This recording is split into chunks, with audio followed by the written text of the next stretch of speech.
আমাদের উপজেলা প্রশাসনকে অবগত করতে চাই যে আজকে যেই উদ্দেশ্য করে আমরা এখানে দাঁড়িয়েছি সেই উদ্দেশ্যে আমাদের সাংবাদিক লিটন শিকদার তার যে এই অন্যায় আচরণের বিরুদ্ধে আজকে আমরা অবস্থান নিয়েছি। আমরা চাই আমাদের উপজেলা প্রশাসন এর যথাযথ বিচার অতি দ্রুত গতিতে।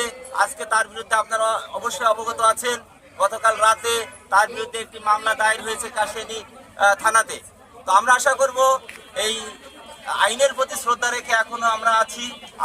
আপনাদের মাধ্যমে আমরা চাই আগামী দিনে যাতে লিটন শিকদারের এই অনাকাঙ্ক্ষিত আচরণ যেন কাশিয়ানী উপজেলাতে আর না থাকে।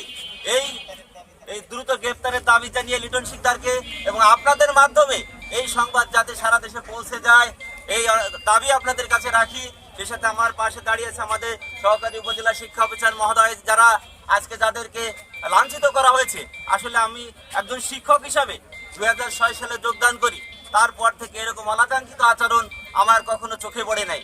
এজন্য আপনাদের মাধ্যমে আমি আবারও দাবি করতে চাই এর যথাযথ বিচার হোক।